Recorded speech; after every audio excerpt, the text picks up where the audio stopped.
très heureux d'être ici encore. Je suis très heureux d'être ici une fois de plus.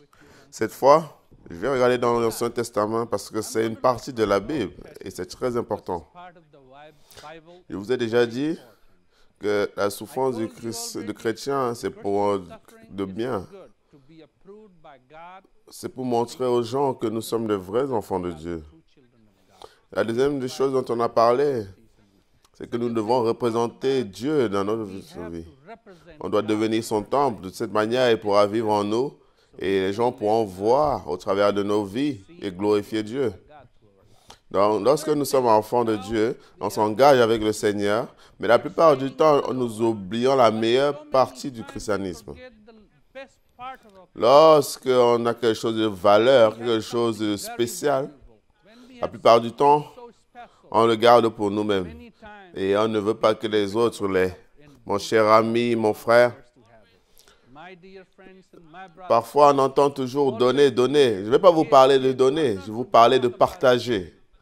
Partager à quelqu'un d'autre ce que tu as. Ce que le Seigneur t'a donné, ce que le Seigneur a fait dans ta vie. Avant que je devienne chrétien, j'adorais des millions de dieux. Je n'aimais pas les chrétiens, je voulais les tuer, je voulais détruire tous les chrétiens de l'Inde. Mais le Seigneur m'a touché. Il a rempli ma vie, il a rendu ma vie meilleure. Et maintenant, il m'a dit, va et partage. Pas seulement la parole, la joie, la paix et la sainteté du Seigneur. À tous ceux qui sont vides et qui sont dans le besoin. Alors, si tu es vide, je veux te dire, autorise au Seigneur de te remplir. Si tu es rempli, je veux te dire, au travers de la parole de Dieu, va et partage avec quelqu'un ce que le Seigneur t'a donné. Si tu es rempli, partage. Je ne vais pas lire tout le chapitre, mais quelque chose qui est précieux pour moi, c'est dans 2 Rois, chapitre 4. Il y a une histoire d'un grand homme de Dieu appelé Élisée, un vrai prophète de Dieu, et une veuve avec de l'huile. La plupart du temps, on entend parler de cela. Cette veuve, elle était la femme d'un prophète. Elle était proche de Dieu.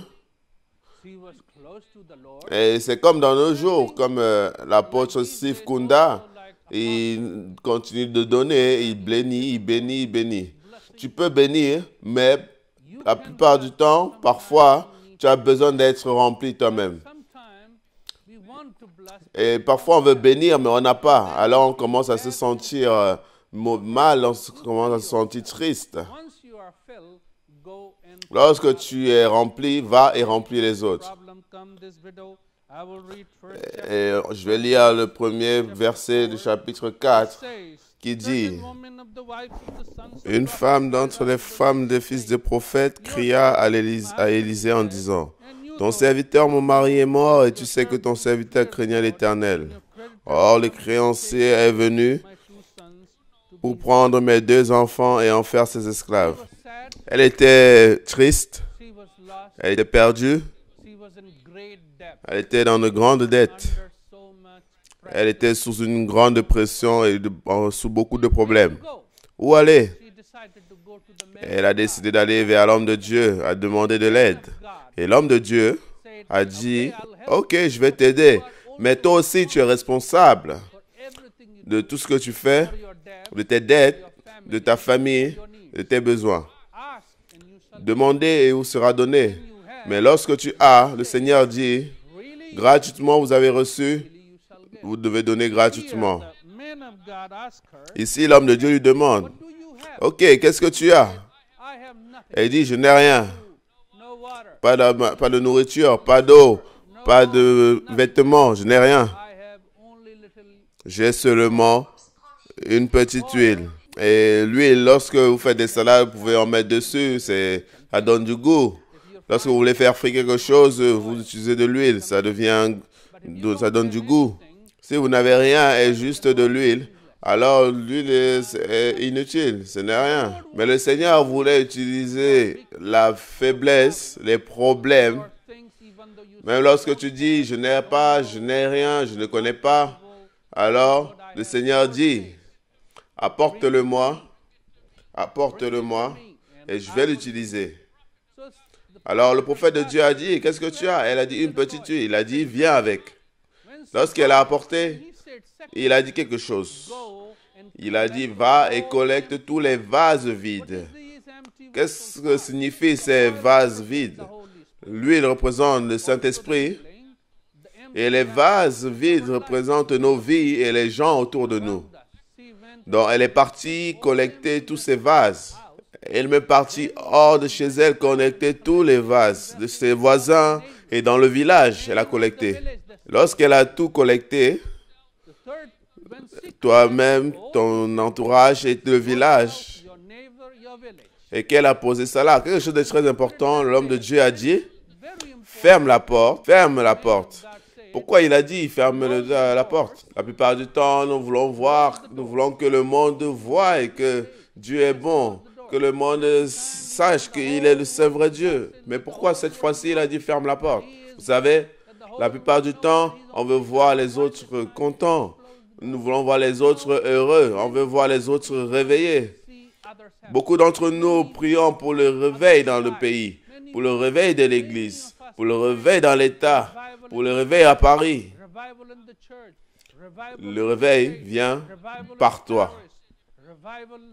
Quand l'homme de Dieu dit, tu veux voir le réveil chez les autres, alors tu as besoin d'être toi-même d'abord réveillé. Il a dit, trace un cercle autour de toi et étends le cercle et demande au Seigneur de remplir d'abord ce cercle, te remplir toi, et ensuite, toi tu sortiras du cercle et tu pourras remplir les autres.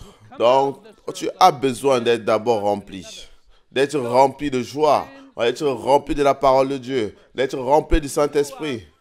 Les signes, les prodiges et les miracles vont commencer à se manifester. Vous voyez ce qui se passe? D'abord, fermez la porte. Et l'homme de Dieu a prié. De cette petite jarre d'huile qu'elle avait, a commencé à couler des fleuves d'huile. Et tous ces vases ont commencé à être remplis. Tout ce qui était vide a commencé à être rempli. Notre vase vide a commencé à être rempli. Le vase de notre entourage a commencé à être rempli. Et le village tout entier a été rempli. Tout le monde a été rempli. Ensuite, l'homme de Dieu a dit, est-ce que vous avez d'autres vases vides? Elle a dit, je n'ai plus rien d'autre. Ensuite, l'huile s'est arrêtée de couler. La petite jarre s'est transformée dans les mains du Dieu très haut en plusieurs vases remplis. C'est devenu une rivière d'huile, une rivière de vie. Parce que vous savez, dans les premiers versets, sa vie était dans la bassesse. Selon l'Ancien Testament, si tu es endetté et que tu ne peux pas payer, alors tes enfants deviendront les esclaves de celui à qui tu dois l'argent. Et si tu n'as pas d'enfants, elle n'était pas capable de payer ses dettes. Alors, ses précieux enfants, sa vie, elle n'avait personne d'autre que ses enfants. Ils allaient être esclaves pour toujours. Le Seigneur ne veut pas que nous vivions dans l'esclavage. Le Seigneur veut nous rendre libres. Mais le choix est le nôtre. Le choix est le mien. Je vois beaucoup de gens dans l'esclavage du péché. Beaucoup de gens dans l'esclavage de la pression. Beaucoup de gens dans l'esclavage du monde. Oh, ils sont blessés. Et Satan ne fait que les amener, il les torture, il veut les détruire. Dieu veut les rendre libres, mais le choix est le nôtre et le leur. Si tu es vide, viens au Seigneur. Il va te remplir. Dieu veut les rendre libres, mais le choix est le nôtre et le leur. Si tu es vide, viens au Seigneur. Il va te remplir. Premièrement, tu seras rempli. Ensuite, tu pourras remplir tes voisins. Lorsque tes voisins seront remplis, alors tu pourras remplir la ville. Lorsque la ville sera remplie, tu pourras remplir le pays. Et puis que le pays sera rempli, tu pourras remplir le monde. cette petite huile. Si tu es faible, tu ne sais pas comment prier, tu ne sais pas comment prêcher, tu n'as pas assez d'argent, tu n'as rien de valeur, tu es sous les difficultés, viens au Seigneur. Si tu es triste, tu n'es pas dans la joie, tu es blessé, tu es dans la douleur, tu es rejeté, tu te sens inutile. Ramène ça dans la présence de Dieu et Dieu, au travers de sa parole, il va transformer cela. Il va transformer tes faiblesses et il va l'utiliser pour défier les grands de ce monde.